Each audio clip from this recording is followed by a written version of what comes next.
Des produits de première qualité, premier choix, marque originale. Baolay manolotra anao ny fampalalam-baovao. Baolay, toujours meilleur. Portes, fenêtres, volets roulants, véranda, rideaux métalliques, tôle, vitres, soc à vitres, très sincèrement. Ny fampalalam-baovao iarahanao amin'ny soka vitre. Ny fampalalam-baovao iarahanao amin'ny magasin Saint-Georges Vista tsara lalàna. Magasin Saint-Georges Vista tsara lalàna, représentant exclusif des marques Saint-Georges et Vista.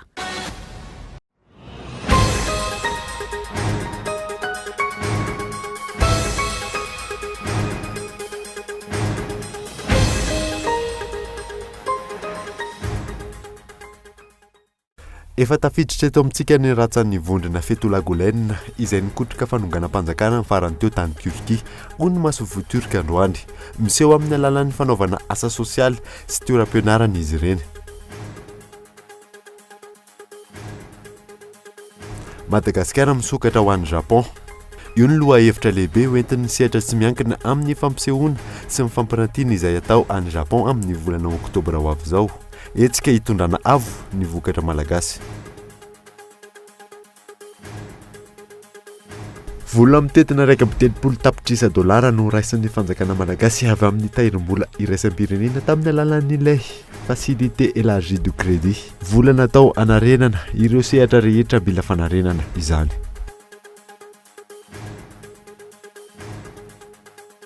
Ny atony nandritra ny tapakandro ny fanadinana fifantenana ho piasan'ny faditseranana androany teto andrenivohitra. Fandrosoana teo amin'ny laza adina no antony hoy ny tompon'andraikitra.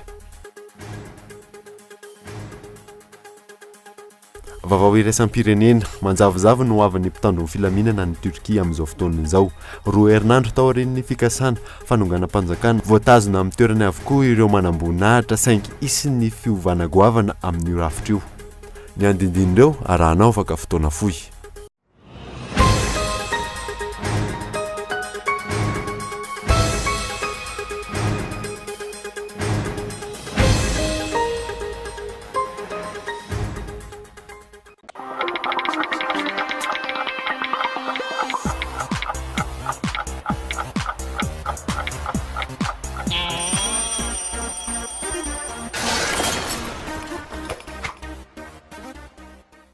Quelle fourniture scolaire te donne plus de sensations et te motive à travailler? Des crayons robustes avec des mines résistantes, faciles à tailler et qui donnent de la couleur à ta vie. Des designs innovants avec des petits gadgets marrants qui vous font tourner la tête. Des matières ergonomiques et flexibles qui se plient à votre volonté. Des fournitures performantes et pratiques qui t'accompagnent tout au long de l'année. Maped, le leader mondial des fournitures scolaires. Maped est une marque déposée. Attention, contrefaçon. Maped.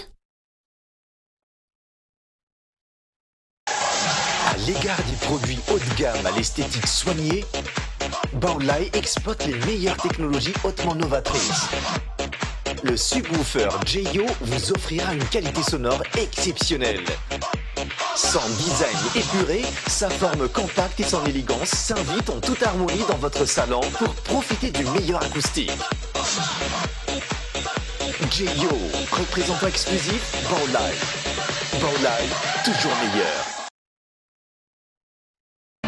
À l'occasion du 20e anniversaire de l'église Apocalypsie, sous le haut patronage du pasteur Mayol, du jamais vu, la seule et unique grande conférence biblique avec le pasteur Mayol, démonstration de la Bible sur le plan mathématique, physique, scientifique et spirituel.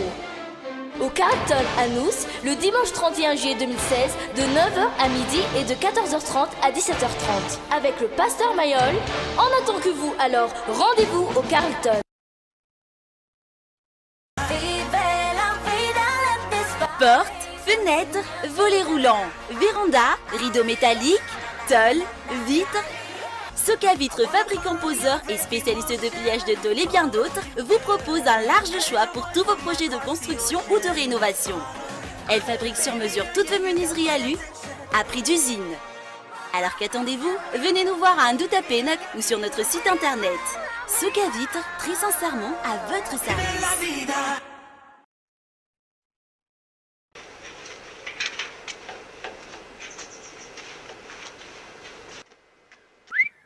Tsara kosa izy zany. Ino ny loko io azafady? Primokat io ramsa. Aiza no aza hitanana io? Ahitana azy daholo ny quincaillerie rehetra izay mahazatra anao. Sura mihitsy amin'ilay lavako azy. Merci e. Onao misy an'le Primokat ato aminareo? Misy ka. Fa amin'ilay inona ny tendra misy? Za manko mila mandoko vavahady ary mila maromaro mihitsy. Misy sady misy amin'ilay eto amin'ny vitsara io. Sady mora le izy.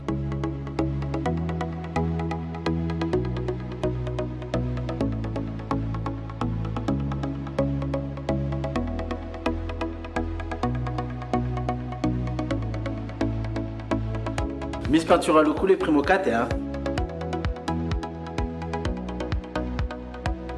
Exigez la gamme de peinture Primokat chez votre revendeur habituel. Primokat, une valeur sûre pour toutes les surfaces.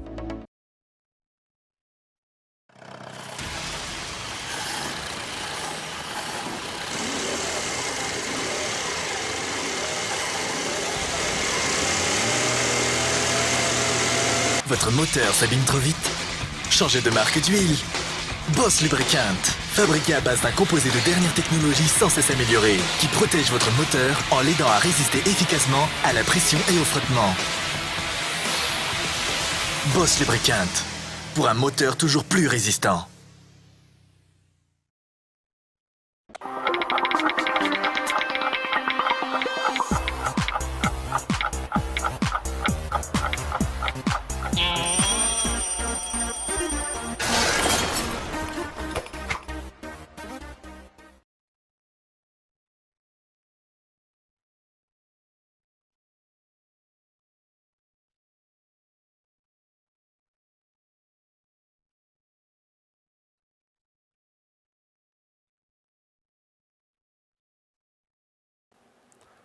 Miaraba anao ndray tonga soa eto amin'ny fampalalam-baovan'ny Kolo TV izao alina izao. Manasanao ary hanaraka izany hatramin'ny farany atsidika aminao aty am-piandohana fa manana vahiny ny sampana fampalalam-baovao fa alohan'ny andraisantsika ny vahiny dia efa tafiditra eto amintsika ny ratsan'ny vondrona ny Fetollah Gülen izay nikotrika ny fanonganam-panjakana farany teo tany Turkia hoy ny Masivo Turka androany teny amin'ny toeram-piasany dia ny Andranomena. Fanadadiny Fizoro Ravaly. Tapabolana taorian'ny fanonganam-panjakana tsy naomby ny konokonohon'ny vondrona terrorista Fetollah Gülen tany Turkia izay nahafatesan'olona 720 namoaka fanambarana ny Masivo Turka eto Madagasikara androany fa misy vondrona miray amin'ity vondrona mpampiororo ity eto Antananarivo renivohitra miseho amin'ny alalan'ny fanaovana asa sosialy sy fanabeazana ary misandoka ny anaran'ny firenena Turka entina natanterahany. Raha ny fanaovan'ny Masivo Turka, tsy misy fahasamihafana amin'ny Daesh ny vondrona mpampiororo Fetollah Gülen. Malheureusement, Ravinala, Institut de Culture et de Dialogue. Ny Institut de Culture et de Dialogue Ravinala Antananarivo izay misandoka ho sekoly turka nefa tsy ahitana teny turka akory fa misoratena ho sekoly turka sy ny École de Lumière fantatra amin'ny hoe International Light College eto Andrenivohitra dia rantsana an'ny vondrona mpampiororo Fetollah Gülen. Virus io ary loza tsy tokony atao ambanin-javatra. Mitovy amin'ny Boko Haram na Daesh. Tsy misy mahasamihafa an'ireo, ny endriny fotsiny tato anatin'ny 70 taona, 50 taona, mody miseho demokraty, mpilatsaka ady sitrapo, mpanabe na mandray anjara amin'ny resaka fivavahana. Boko Haram ou Daesh. Ils n'ont aucune différence. Raha ny fanazavana ihany koa, fanasana dona endoctrinement no tanjon'ny vondrona Fetollah Gülen ahafahany anana miaramila piady ifehezan'ny rafitra sy fitantanana toerana na firenena iray. Ils endoctrinaient les gens pour le jour J. Fanasana dona ataony amin'ny ankapobeny hiatrehana amin'ny andro iray. Ny tranga tany Turkia izay andro iray izay fa tsy naomby. Ary mety hitranga n'aiza n'aiza io. Satria izy ireo manana sekoly maherin'ny 20 manerana izao tontolo izao. Nampisehony tany Turkia ny endriny tena izy. Tsy miteny hoe ho asehony eto Madagasikara koa zany raha pitso. Fa mety hitranga zany. Fantatra tsara ny tanjon'ireo olona ireo. Ny zava-dehibe mantsy dia hoe sasana ny atidohan'ny olona. Apetraka ao anaty poste clé ao anaty fitondrana ny mpiandaniny. Dans l'administration dans des positions clés. Ankoatra ireo ivon-toeram-panabeazana roa ny tonon'ny Masivo Turka, misy ihany koa ny orinasa hafa eto Andrenivohitra izay ahina ho mpikambana ao amin'ity vondrona mpampiororo ity. Tsy afaka mandray fepetra mikasika izany anefa izy ireo raha nambarany. Ny lalàna malagasy no nanaiky ny jirany sy iasany izy ireo eto amintsika ka anjaran'ny fanjakana malagasy no manapa-kevitra ny amin'izany. Raha tsy aivina, talohan'ny fanonganam-panjakana tsy nahomby tany Turkia farany teo, efa nisy nitetika hafa izay nataony Fethullah Gulen tany aloha, saingy tsy nahomby hatrany ka niparitaka amin'ny firenena maro amin'izao fotoan'izao. Any Pennsylvanie, any États-Unis, no itoerany Gulen izay mpitarika ny vondrony imam mampisotro ronono. Manaitra ny sainy maro ihany koa ny fanahiana isiana asa fampiroroana amin'ny fotoana andraisana ny fionana tampon'ny francophonie eto Madagasikara amin'ny volana novambra ho avy izao. Momba ny lalàna amin'ny feno serasera kosa indray dia tsy mifanaraka amin'ny andininy fa 7-30 amin'ny lalam-panorenana, ny andininy fa 5-20 amin'ny lalàna amin'ny feno serasera izay nilanin'ny anteny Meramdoholona izay no hita sy tsapa ny ireo manampahaizana momba ny lalàna. Fanadidiny Boaza Razanatsoa. Araka ny andininy fa 5-20 ny lalàna amin'ny feno serasera, ny tompon'ny orinasa serasera na ny olona manana petrabola ambony indrindra no tsy maintsy tendrena ho talen'ny famoahana na directeur de publication. Andinin-dalàna izay tsy mifanaraka amin'ny andininy fa 7-30 amin'ny lalam-panorenana izay milaza fa ny fanjakana no miantoka ny fahalalan'ny fandraharana ao anatin'ny faritry ny fanajana ny tombontsoa iombonana, ny filaminam-bahoaka, ny fitondran-tena mendrika ary ny tontolo iainana. Tsy anjaran'ny fahefanam-panao lalàna araka izany no mametra ny hoe ity olona ity na ity karazan'olona ity no tendrena ho talehan'ny famoahana orinasa serasera iray. Ny fanendrena ny talen'ny famoahana dia efa nanapa-kevitra anatin'ny orinasa ka tsy azo ny fahefanam-panao lalàna na ny fahefanam-panatanteraka idirana fa indrindra ny fahefana amin'ny tsara.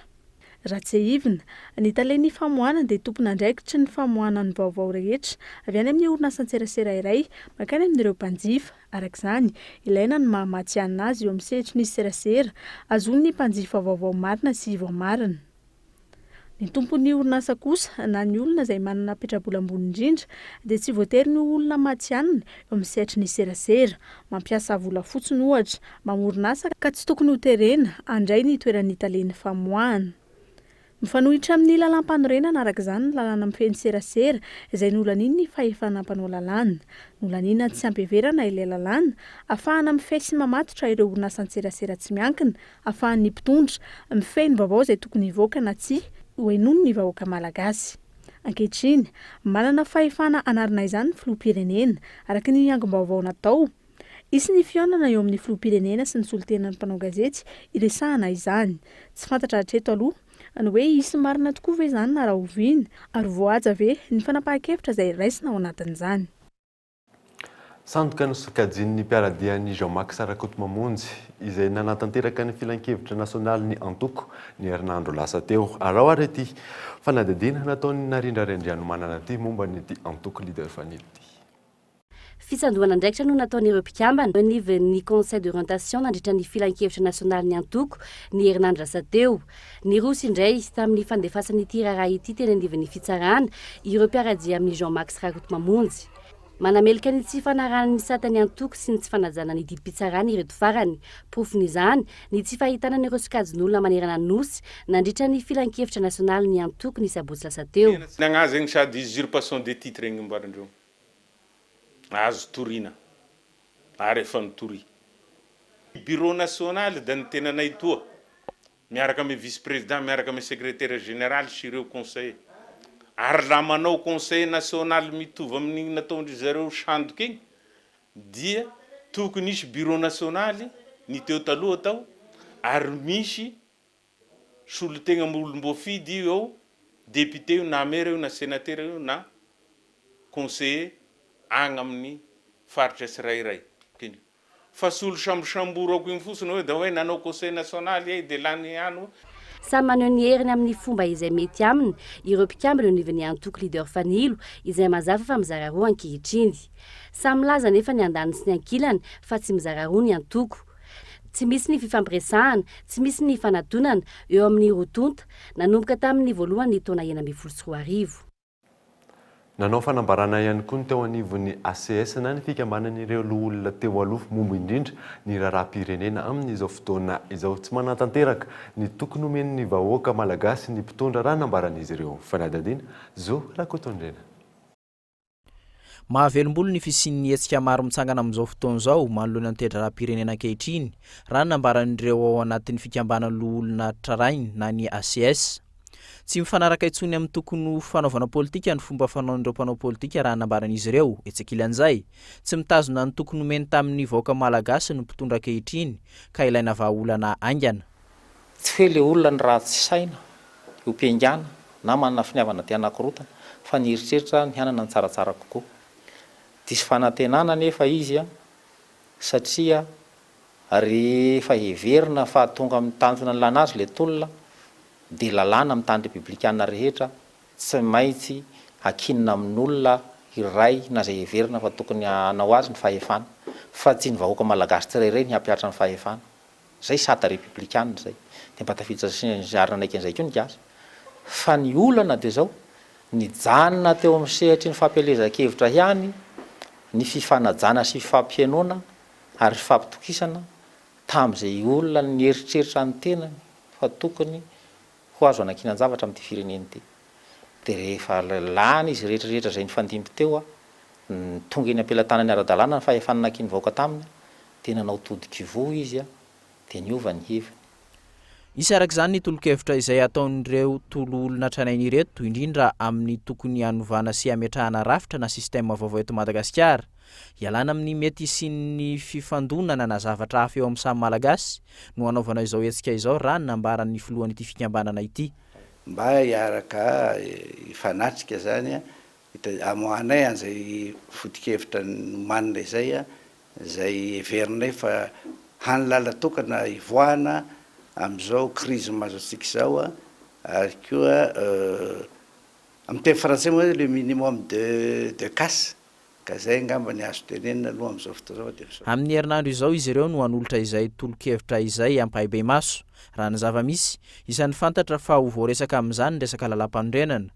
Eo anatrehan'izay anoy tsy haino ihany ve ny fitondram-panjakana amin'ireo antso sy hetsika maro misy sy miforona amin'izao fotoana izao. Vola mitetina efatra sy telonjato tapitrisa dolara azafady ny azo ny fanjakana malagasy avy amin'ny tahirim-bola iraisam-pirenena tamin'ny alalan'ireo faculté élargie de crédit.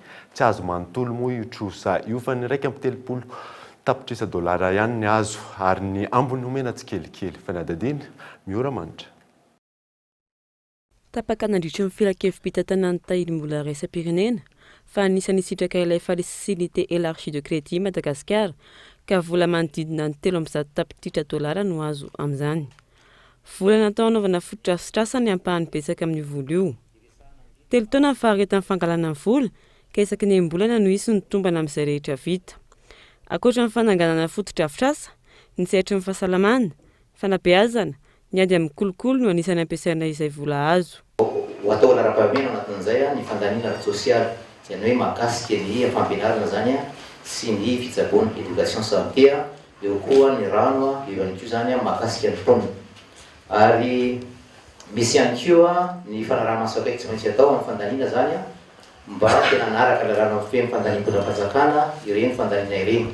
Io moa zany tokony isiny ny fanaovana ireny tolo-bahatra miasamihafa ireny rehefa hividy zavatra isika ny fanaovana passion de marché zany. Eo ihany koa ny ady amin'ny kolokolo. Mizarazara ny lalan'ny vola azo avy amin'ny facilité élargie de crédit araka ny fanazavan'ny Premier ministre, maro ihany koa ny tombontsoa tokony ao Madagasikara. Io facilité élargie de crédit zany misy ampahany zany amin'ny décaissement voalohany zany zay ho azontsika dia misy hiditra ao anatin'ny kitabolam-panjakana en tant qu'aide budgétaire zany ao amin'ny ministère ny finance zany. Fa ny ampahany zany dia hoentintsika ihany koa zany hanatsarana ny ataontsika hoe ny devisetsika ao amin'ny banque centrale zany. Zay moa zany ataoko tsotsotra ny fanazavana fa ny tena zava-dehibe zany tsy dia le 310 millions de dollars iny ihany fotsiny ihany tsy ny zava-dehibe fa karazana manokatra varavarana zany ny fahazotsika ny facilité élargie de crédit ka ho betsaka zany ireo mpiara-nombona antoka hanao fifanarahana amintsika na amin'ny alalan'ny accord bilatéral na amin'ny alalan'ny accord multilatéral. Ny voalohandohan'ny volana aogositra ho avy izao araka izany no andraisana ny ampaham-bola voalohany. Fanarenana ny fiainana andavanandro mponina ny tadiavina amin'izao fampiasam-bola izao ka lahara-pahamena amin'izany ny fitadiavana vahaolana maritra manoloana amin'ny fiakaran'ny vidim-piainana. Tsy azo iray manontolo araka izany ny vola avy amin'ny fonds élargie de crédit io. raika amin'ny telopolo tapitrisa dolara no azo aloha. Vola tsy mahasana ny subvention nomena ny jirama tamin'ity taona ity raha atao fampitana tsotsotra. Ny ambony trosa omena tsikelikely. Tsy hiditra amin'ny fampandrosoana izay andrasan'ny vahoaka amin'ny mpitondra fahazahoana io fonds élargi de crédit io.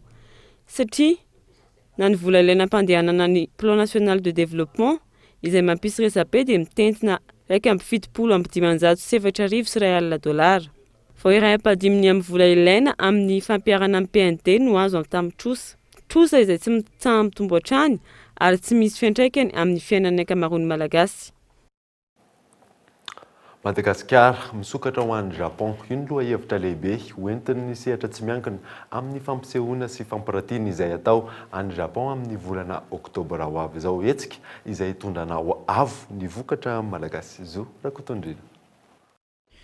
Hiditra amin'ny andian'ny faharoa ny hetsika Madagasikara misokatra amin'ny Japon. Hetsika tanterahina mandritra ny 9 andro izay hitondra ny mampiavaka ny malagasy amin'ny fampisehoana sy fampiratiana goavana any Japon amin'ny volana Oktobra ho avy izao. Hanomboka ny voalohan'ny volana Oktobra ary tsy farana raha tsy ny 7 volana Oktobra izany. Ny sehatra tsy miankina no angady sy viana ahitana io hetsika io ary karakarain'ny orinasa Abrok, ny TBM ary ny maso ivon'ny Madagasikara any Japon. Mizara telo ny fandaharam-potoana amin'izany raha ny fanazavandreo mpikarakara izay azo ny mpandraraha malagasy andraisana anjara avokoa. Mizara telo izany le hetsika ho atao any Japon io misy hoe Global Festa Japan 2016 io ny race roa Oktobra misokatra amin'ny olona rehetrarehetra izy io zany hoe mpanjifa tsotra sy ny mpandraraha. Ny hetsika faharoa dia natao hoe Madagascar Japan Business Meeting io zany dia natokana mihitsy hoe ho an'ny fandrarahana 3 andro izy io dia ahafahan'le orinasa izay mandeha makany zany mampiseho aloha le produit sy mampafantatra ny momba ny orinasa dia aorianan'izay manao fionana miaraka amin'ireo orinasa japonais any. Zany hoe miala tsia le olona zany dia efa misy orinasa japonais any efa safidiana izay tokony hampiona amin'ny zareo. Ny hetsika fahatelo Minato Citizens Festival ny tanànan'ny Minato no mikarakaran'izy io dia misokatra amin'ny olon-drehetra koa izy io ahafahan'ny rehetrarehetra zany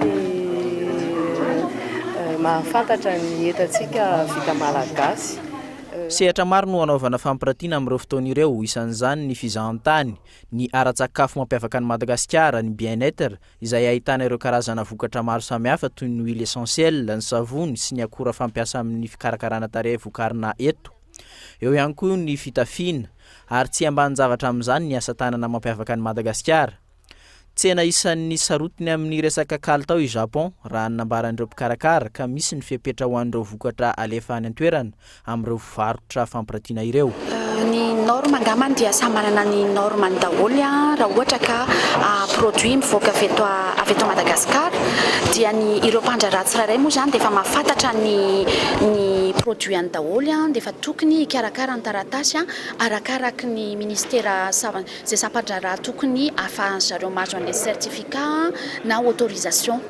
Raha eo amin'ny resaka procédure moa zany dia afaka foana zany izahay ao amin'ny TBM manome service information ho an'ireo exportateur na primo exportateur te handray anjara amin'ity manifestation ity. Hatreto aloha zany raha mihatra amin'ny firenena hafa dia zareo koa manana an'ireo label na norme izay ilainy zareo dia ireo koa zany no ahafahantsika miara-miasa amin'ny ambassade de Japon eto Madagasikara ary ihany koa ny ambassade de Madagasikara any Japon dia zareo zany no anome an'ireo karazana norme takina rehefa fantatra ireo exportateur na entreprise handray anjara. Ankoatran'ny varotra isy ny fihaonana amin'ny vantana eo amin'ny mpandraraha na ny rencontre B2B izay ifanakalozan'izy ireo. Eo ihany koa ny fifanarahanm-piara-miasa na amin'ireo mpandraraha malagasy izany na ireo mpandraraha japonais ary mazava ho azy ny fitadiavana mpamatsy vola. Zava-dehibe ho an'ny tsena eto Madagasikara ny fisian'izao fifanakalozana ara-barotra izao raha nambarany avy eo anivony anteny meran'ny varotra izay isan'ny mpanohana izao hetsika izao ihany koa. Ny izay mamafaly mitendry mitoraka ity dia manamarika koa zany fandehanana ny Japana zany fa hitodika ny tsy metsinanana iretsika zay foana moa resanantsika zavatra mitodika mekanikandrefa fa hitodika metsinana antsika zany zavatra faran'izay ilainy zany satria betsaka amin'ny zavatra mitrambo ao atsinananao ahitantsika ny fandroso amin'ny toekareny sy ny ady ny fahantrana ny faritra tsinanana nefa mbola tsy zatra mitodika tantsika fa mitindra mitoratotsika zany dia hitodika metsinanana hijery ny zavatra ataony reo namana any faritra tsinanany jotokro zany Japana ny vidintsika firenena izay fantatritsika efa mandroso be ary anisan'ny nampiseho ny traikefa sy ny fahaiza-manao amin'ny fanondranana entana nivelany nefa izy tsy manana ireo zavatra entina manao izany tsy manana akora tsy manana arenakibony tany tsy manana eneny ny Japana tsika nefa manana an'ireo rehetrarehetra ireo nefa tsy mahavita manao amin'ny fanondranana zavatra tokony ianarantsika tsara zany azay ny anisan'ny mahazava-dehibe ny andehanantsika any amin'ny firenena io mba ianarana izay zavatra nataony sy ny eraka nataon'ny firenena io sy ny rehetrarehetra sehatra tsy miankina androany no nosiniavina teny amin'ny ministeran-draha ramba-iny ny fifanaraha-piaramiasa amin'ny fanatotsana ity antsika Madagasikara misokatra ho amin'ny Japon ity fanaovatsy ny izay niarahan'ny orinasa Abrok ny ministeran-draha ramba-iny ny anteny-meran'ny varotra eto Antananarivo ary ny TBM raha tsy ivina i Madagasikara ny firenena afrikanina voalohany ny karakara etsika tahaka izao any Japon ny fanontaniana mipetraka dia ny hoe aiza ho aiza ny fitondram-panjakana manoloana ny etsika tahaka izao etsika izay karakarainy tsy miankina 100 isan-jato enina isan-jato ny arikarena faobe no avy amin'ny fizahantany tsy ampy anefa ny sidina anatiny eto Madagasikara ho an'ny fitanterana anabakabaka raha nambaran'ireo mpisehatra tsy miankina tanjona ho an'ny ministerany ampitombo ny arikarena faobe avy amin'ny fizahantany ho 12 isan-jato fehizoro rafaly. Ny fiaonana iraisam-pirenena ho raisina eto amintsika ato no antenainy ny ministeran'ny fizahantany ampivoarany io sehatra eto amintsika sy amerenana ny toeran'ny fizahantany. Mizahantany 5 hetsy ihany koa no andrasana tao anatin'ny 2 taona raha toa ka 4,4 hetsy zany ho an'ny taona 2020. Tanjon'ny ministeran'ny fizahantany ny ampiakatra ny arikarena faobe avy amin'ny fizahantany 12 isan-jato izany hoe $1,600 raha toa ka mandinina ny 1 isan-jato zany amin'izao fotoana izao. Ny famatsim-bola samihafa avy any ivelany ankehitriny no fantatra fampiasain'ny fanjakana ny mpahafantarana ny firenena malagasy sy sarihana ireo mpizahatany. Hiabetsaka ny trano fandraisam-bahiny atao anatin'ny 2 taona raha ny fanazavana. Amin'ny hotely itsangana zany eo mivalopolo eo dia raha isan'ny chambre moa ataontsika hoe raha manana chambre eo amin'ny 3 isaky hôtel eo dia lasa any amin'ny 3,000 zany 3,000 chambre en plus zany d'ici 1 an zany no isy eto Madagasikara. Ezak'izay anao Madagascar Promotion Tour. Ino andika Madagascar Promotion Tour? Fandehanana any ivelany, andehan'ny Chine zay rehetra ao. Ezaka izay hitondra olona faran'izay maro. Andeha koa hitondra andeha any La Réunion, andeha any Paris, raha financement ta Banque mondiale tsika, anao publicité sur Madagascar, zavatra mbola tsy ary nisy zany. Ho an'ny mpisehatra samihafa eo amin'ny tontolon'ny fizahantany kosa, betsaka ireo teboka-mbola mila tsaraina hatongavana amin'izany. Isan'izany ohatra, ny tokony hampitomboana ny sidina anatiny eo amin'ny sehatry ny fitaterana anabakabaka, ny saran'ny sidina izay tokony ho amin'ny ariary fa tsy amin'ny euro. Efa misy ihany koa ny ivelany, ny fampiasana ny e-visa na ny visa amin'ny alalan'ny internet izay napetraky ny OMT na ny Organisation Mondiale du Tourisme ary takinana ny fampiarana azy. Amin'ny taona 2017 zany no hiatra eto amintsika, izany fanazavan'ny minisitra hatrany. Nisy androany, ny fiaonan'ny ministeran'ny fizahantany araka tamin'ireo mpisehatra tsy miankina amin'ny fanjakana. Andrasana ny asa tanterahana vokatra izany fiaonana izany sy ny anatanterahana ny fanamby sy fampananterana samihafa izay ataon'ny governemanta. Tsy ampy ny fahalalana ananan'ny olon-tsotra eo amin'ny lafin'ny fiarovana ny tontolo iainana eto Madagasikara vokany. Tsy afaka hiaro ny tontolo iainana ny rehetra nefa lalàna maro no efa navoaka mahakasika izay fiarovana ny tontolo iainana izay fa mbola sakana aloha hatreto ny fampiarana izany. Miora manitra. Mbola ataon'ny malagasy ambanin-javatra ny fiarovana ny tontolo iainana sy ny arena voajanahary misy eto Madagasikara. Tsy ampy ny fanentanana, tsy ampy vokatra izany ihany koa ny fahalalahana mikasika ny fiarovana ny tontolo iainana. Ny fiarahamonim-pirenena misehatra eo amin'ny lafin'ny tontolo iainana ihany aloha hatreto no miasa sy manentana ny vahoaka anaja sy hiaro izay tontolo iainana izay. Zavatra tiana ho tsapan'ny vahoaka zany raha mahita nareo dia sika eto Madagasikara mbola mineglige kely na hoe mbola dia miasa saina kely loatra par rapport amin'ny olona any ivelany ka izay no tiana ho atongavana zany hoe anaitra ny saina ny vahoaka malagasy rehetra mba ho sary-piaro amin'ny arenany. Andrasana amin'ny fahadimy volana aogositra ho avy izao ny valin'ny fitsarana mikasika ireo bolabolan'andramena miisa 3,000 naondrana. Mivadibady dela ihany ny fanjakana eo amin'ny filazana ny maharadalàna na tsy ny fanoranana andramena eto amintsika. Aogositra zao ny fitsarana ny Singapour mikasika an'ilay bolongakazo 3 alina izay naondrana tsy ara-dalàna. Dia ny fanjakana moa zany tamin'ny 2015 dia niteny hoe ara-dalàna. Tamin'ny 2016 indray izy niteny hoe tsy ara-dalàna. Zany hoe le vavolombelona ray zany mivadika indray ny lelany. Dia nenay zany ato amin'ny Alliance Vargasy dia zay efa nandefa pirofo any zay fa zay vony nijoro vavolombelona fa hoe tsy ara-dalàna mihitsy io fanondranana io. Ka raha tsy haiko izay fivoahany fitsarana na inona no lazainy.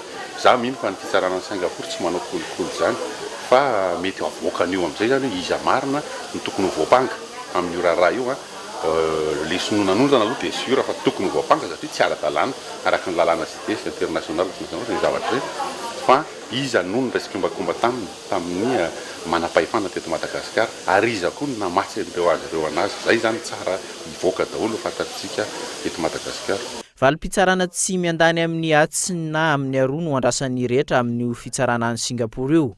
Araka ny fanadidina natao, ny taona 2012 no nahatratrarana andramena betsaka indrindra. Bolabolana andramena manodidina ny 7,4 alina hatramin'izao ny andramena voaisa ary mbola misy tsy tafiditra anatin'ny antotanisa ny akamaroany izany. Araka nefa nambara taminao teny am-piandohana dia manana vahiny sampana fampalaba avao izao alina izao tsy izy zany fa Andriamatoa Andrea Malalama Misofredy poète-karena iray sy mpampianatra eny amin'ny université. Miarabanao tonga soa. Miarabanao tompoko dia miaraba ny mpijery ny kolotevy rehetra maneran-tany sy eto Madagasikara. Fanontaniana voalohany avy hatrany napetrako aminao dia hoe amin'ny maha-poète-karenanao sy hoe mpampianatra eny amin'ny université anao, inona no azonao ambara ve inona tokoa no fiantraikan'izao hoe fiakaran'ny vidim-piainana amintsika amin'ny teny izao hoe midangana be ny vidim-piainana amin'izao? Ny antony vidim-piainana maloha iarahantsika malala fa ny fikarohana natao dia avy amin'ny fiakaran'ny solitany vidin'ny solitany eny amin'ny mpanjara zany no isan'ny antony voalohany mahatonga ny vidim-piainana eto Madagasikara fiakarana vidim-piainana. Eo ihany koa moa zany ny fianan-sandam-bola malagasy ary eo ihany koa tsy fahampian'ny tolotra eo amin'ny tsena. Izy io tokotrany zany dia misy fiantraikany lehibe eo amin'ny toe-karena ka ny fiantraikany ratsy zany dia eo amin'ny vahoaka zany izay tsy ampy manana vola ambany dia ambany na karama ambany dia ambany. Ka amin'izay fotoana izay ireo olon'ireo no hiaran'ny io fiantraikany ny fisolotry ny vidim-piainana io eo amin'ny fiainana andavanandro indrindrindrindra. Milaza an'izay hoe vahoaka madinika izay tena vahoaka madinika mihitsy mantsy no tena tratran'io fiakaran'ny vidim-piainana io nefa izy ireo no tena miasa ataontsika hoe plus ny 8 heures par jour adiny 8 ora adiny 8 isan'andro plus ary no iasan'izy ireo dia maninona ny misy olona ambony sasatsasany eto amin'ny firenena toy ny hoe sénateur, député, magistrat eny na dia nareo mpampianatra ary tsy dia tena miasa be raha mihoatra n'ireo vahoaka ireo nefa mahazo karama tena midangana tsy tokony tsy forohana mihitsy. Za ngamba tsy ilaza tena mampampianatra anahy zay ngamba tsy dia hoe manana karama ambony mihoatra ny sasany. Ny teny aloha teo hoe ny sénateur manana karama ambony marina zany fa mbola misy ihany koa ny sénateur zay karamany ambany no lavitra noho ny mpiasa-patsakany ambony. Dia amin'izay fotoana izay zany ireo sarangan'olon'ireo zany isan'ny ataontsika hoe tsy dia hiarany izay fisolotry ny vidim-piainana izay. Ny karama tokony ho azon'ny olona zany dia tokony miankina indrindra amin'ny asa ataony.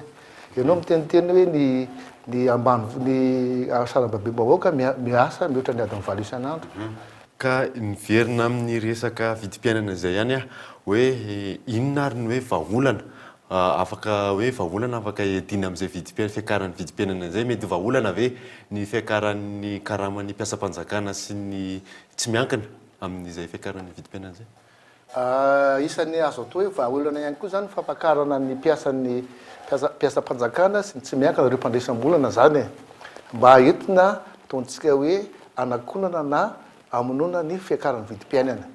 Nefany amin'ny pahito-karena moa dia misy ny atao hoe fifandraisan'ny fisonotry ny karama sy ny fisonotry ny vidim-piainana atao hoe spirale prix salaire ka io zany a fampiakarana n'io karama io a dia tsy maintsy atao arakaraky ny kajy sy ny tanjaky ny toe-karena marina mihitsy nyvoalazanao fa tokony asiana zany atao hoe politika mpanjakana entina miady amin'ny fisonotry ny vidim-piainana io moa zany a ny gouvernement angambana ny ao amin'ny banque fobe ny tsara toerana mametraka an'izay politika anti-inflationniste zay matetika moa ny économiste eto Madagasikara sy de ignonteny loatra dia amin'ny sisa taonay zany dia ny manadiady amin'ny ankapobeny hoe inona ahoana ny fivoaran'ny fisonotry vidim-piainana inona ny vokatra zay eo amin'ny fiainam-bahoaka fa tsy mba natsona kosa zay eo amin'ny hoe inona sosokevitra atolotrareo eo amin'ny fiadinan'ny vidim-piainana mazava tsara angamy zay fanazavanao zay andriamatonga andriamalala mamsofredi fa isaorana ianao mivahiny teto amin'ny sambana fampahalalam-baovao misy teny kely farany ve sa angamba tiako tenenina ao anatin'le izy farany ao anatina firenena ray dia tsy misy foana ny ilanilana eo amin'ny saranga roa samihafa zany amin'izao fotoana zao moa sarany karama farany amany dia fantatritsika fa eo amin'ny 4 alina sy ray hetsy ariary dia ny ambony ngamba ataontsika hoe somary avoeny maromaro mihoatra an'izay isaoranao mivahiny teto amin'ny sampana fampahalalam-baovao sotra betsaka tompo dia mirary soa ho antsika rehetra ny ato nandritra ny tapakandro ny fanadinana fifantenana ho mpiasan'ny abatseranana teto andrenivohitra ny fifandosoana teo amin'ny laza adina moa no antony ho ireo tompona andraikitra fanadadina narindra nandrianomanana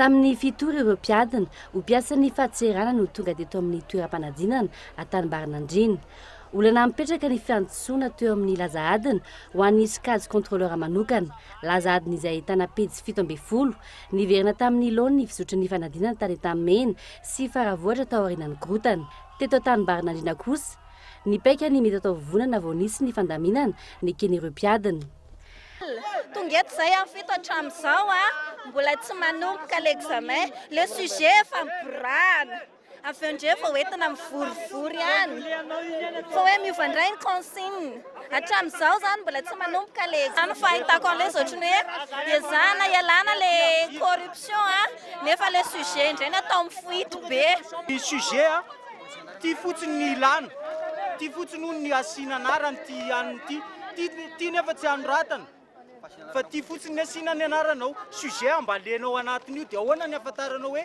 normal ahoana ny afantaranao hoe tenenao marina ve ty zavatra ty nanao an'ity sujet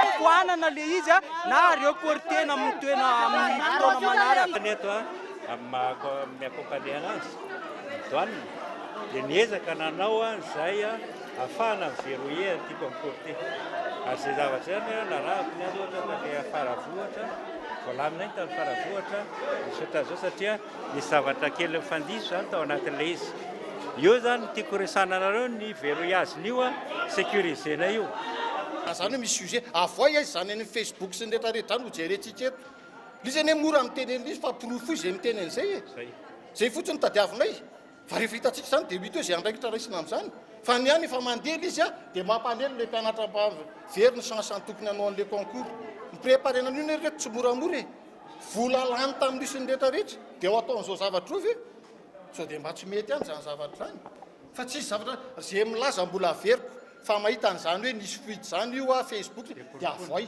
Facebook zany afaka hita amin'ny telefôny eto zany dia io le sujet dia hitatsika hoe zany nahita hoe traité sy any zany ao ny DG Antoine izy ao inona garantie menanareo mihoatra an'izany fa korontanina fotsiny le izy tapitra ny adiny roa ny atrehan'ireo mpiadina ny fanadinana fifantenana mba hahafahana izy ireo miditra ho mpiasa ny fahatseranana raha ny vinavinan'ny tompona andraikitra eo amin'ny 500 amin'ireo mpiadina no ny alandarana manoloana ny korotana mipetraka ny maraina teo manoloana ny fandaniana arabola sy ara-potoana ary ny fitsonjovana ny hoaviny ny roso tamin'ny fiatriana izanatra ny ireo mpiadina sotra ny lama ihany natao fotsiny zay avitana azy fa zareo moa ny teny hoe rehefa anao sisy ny de midira fa rehefa tsy anao afaka tsy manao. Stressant aloha le izy ny tena mariny e satria sahirana be am'le entretemps an'le voatonga sy le sokorotana kely de zay manao l'examen fa bon apetraka n'Andriamanitra zany le izy de mino fa mety ho tsara résultat anay tsirairay avy. Tsy déjà aloha nanomana le dossier an'le concours efa pénible be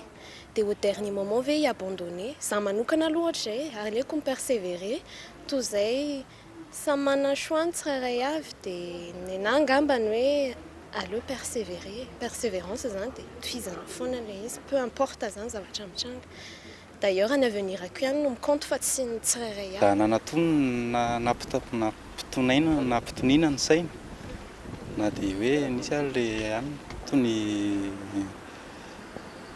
efa be volalany sady efa natongoka de tsy maintsy farana.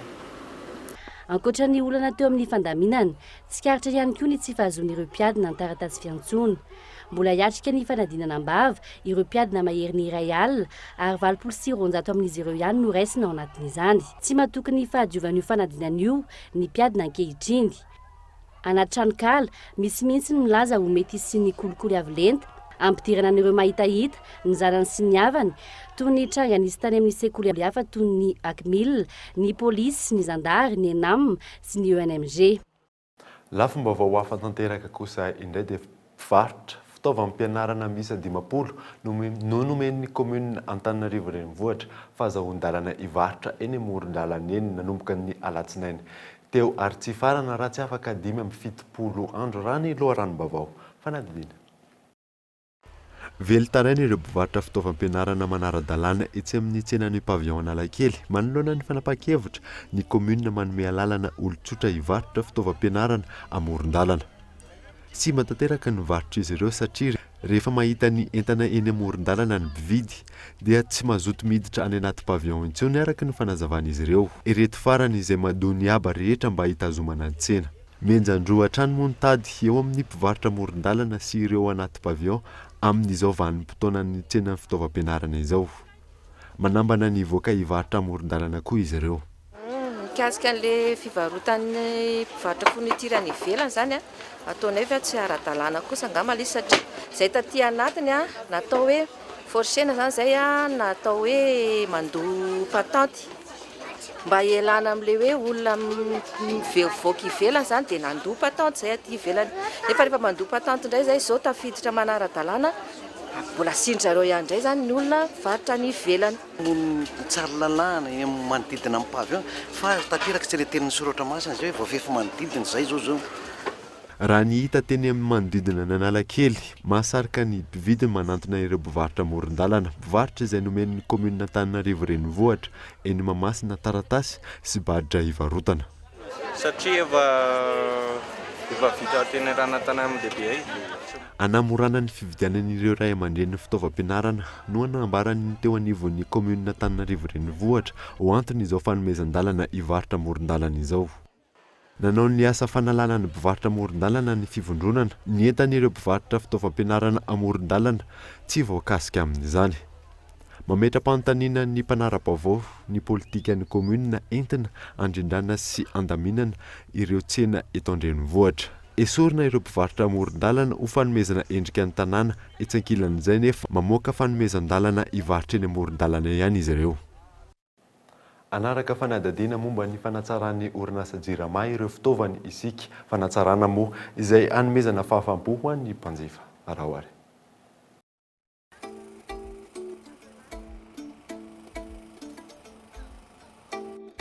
Ho fanatsarana ny kalitao sy ny tolotra omenan'ny mpanjifa dia misy hatrany ny fikojakodrana ireo fitaovam-pitsinjarana herinaratra toy ny poste de transformation.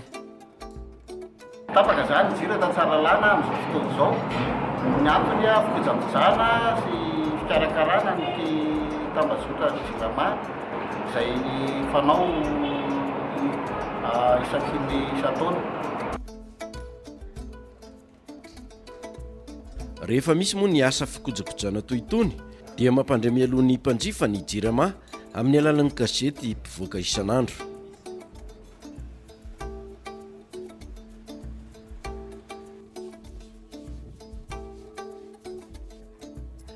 ankoatra ny asa fikojakojana tsy maintsy atao dia mezaka trano ny jirama mamaly ireo fitarainana ara-teknika voaray ka anisan'izany ohatra ity tranga iray teto amin'ny fokotany Ambohitra Vao ato amin'ny commune Talatamaty ity. Ny asa natao zany a ny renforcement réseau BT famahamba olana amin'ny fahambaniany tension tonga aty amin'ny mpanjifa. Raha ohatra ka hoe 144 volt ny tonga taty amin'ny mpanjifa tamin'izany fotoana zany, mino afa mba ho tafakatra 240 na 230 volt. Taorian'ny asa fanatsarana teto Ambohitra Vao Talatamaty dia naneho ny heviny ny mpiaro ny zon'ny mpanjifa.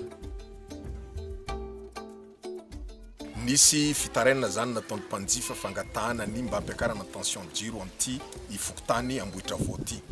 Isorana ny jirama satria le 6 juillet zay nanao ny fangatahana dia tsy tapabolana kory aorian'izay rehefa tonga amin'ny fitaovana zay nilaina amin'ny fanatsarana an'izay zotra le tambazotra na réseau zay na électricité zay dia nandray ny andraiky ny jirama ka ny anetana ny olona mpanjifa rehetra fotsiny mba hampiasa zavatra zay mba ambanimbany kokoa ny fandaninana herinaratra ao aminy tahaka ny ampola zany dia hoe ampola économique reny no tokony ho ampiasaintsika ary tsy hampiasa jiro amin'izay zavatra tsy tokony ho ampiasana azy fa mba ifampitsitsiana ifampizarana amin'izay zany satria fatatsika fa somary efa antitrantitra ny fitaovan'ny jirama ary efa be ny filan'ny olona nefa tsy maraka ka dia mba ifampitaizantsika ary anetana ny olona koa mba tsy anoro raha misy olona mangalatra herinaratra sy mangalatra filan'ny jirama mba ilazany amin'ny jirama manoloana zay zavatra zay.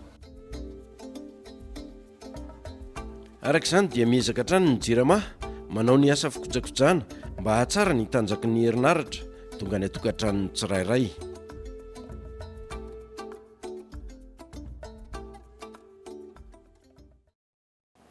Dia zay ny vadiantsika vaovao iraisam-pirenena manjavozavo ny hoavin'ny mpitandro filaminana ny Turquie amin'izao fotoana izao. Roa herinandro tao aorian'ny fikasana fanongana mpanjakana tany toerana voatazona amin'ny toerana avokoa moa ireo manam-boninahitra saingy fiovana goavana no isy amin'ny rafitra io fanadihadiana eo amin'ny sarin'ny France 24. Taoriany fanongana mpanjakana tsy naombiny 12 Jolay lasa teo mikonokonina fanovana goavana eo amin'ireo 10 alindahany Turquie ny filo Erdogan natateraka filan-kevitra ny mpitandro ny filaminana ireo tompona andraikitra ho maly filan-kevitra nanapahana hevitra mahakasika ny fanesorana mpitandro ny filaminana mandidina ny 700 nahatra teo amin'ny ora 5 teo izay conseil militarisé ary nifantatra lohatra eto raha ny fampitambo avy amin'ny présidence tsy mbola nisy fanovana nanomboka teo anivon'ny commandement militaire raha ny fanadina kosa mbola mipetraka ihany ny fahatokisana taoriany ndraraha iny saingy mampanahy ihany ny hoe fihetsika entina hanatsarana ny firenena eo amin'ireo mpamady volafotsiny ihany ve izany andrasana ny toy ny ity raharaha ity ny armée turque izay isany matanjaka indrindra maneran-tany. Alohan'ny sarana dia averina aminao ileo mivavao nisongadina androany. Efa tafiditra eto amintsika ny ratsany vondrona Fethullah Gulen izay nikotrika fanongana mpanjakana tany Turquie farany teo hoy ny masivo turka androany. Madagasikara misokatra ho an'ny Japon io ny lohahevitra lehibe hoentin'ny sehatra tsy miankina amin'ny fampisehoana sy ny fampiratiana izay atao any Japon amin'ny volana oktobra ho avy izao. Vola mitetina 1.3 tapitrisa dolara no raisin'ny fanjakana malagasy avy amin'ny fitahirim-bola iraisam-pirenena tamin'ny alalan'ilay FEC na ny facilité élargie du crédit. Dia izay manakatona ny fampahalalam-baovaontsika izao alina izao. Nankasitrana ianao nanaraka izany hatramin'ny farany veloma tompoko.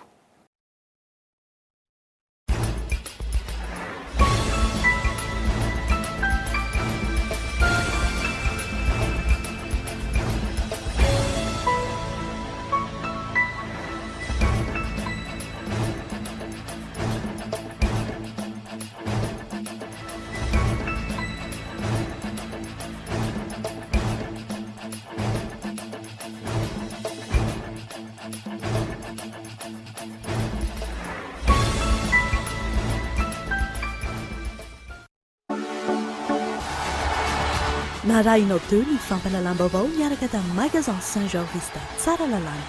Magasin Saint-Georges Vista Tsara Lalana, représentant exclusif des marques Saint-Georges et Vista. Portes, fenêtres, volets roulants, véranda, rideaux métalliques, tôle, vitres, soca-vitres, tris sans serment. Ny fampahalalam-baovao miarahanao tamin'ny soca-vitres. Des produits de première qualité, premier choix, marque originale. baolay nanolotra anao teo ny fampalalam-baovao. Baolay toujours meilleur.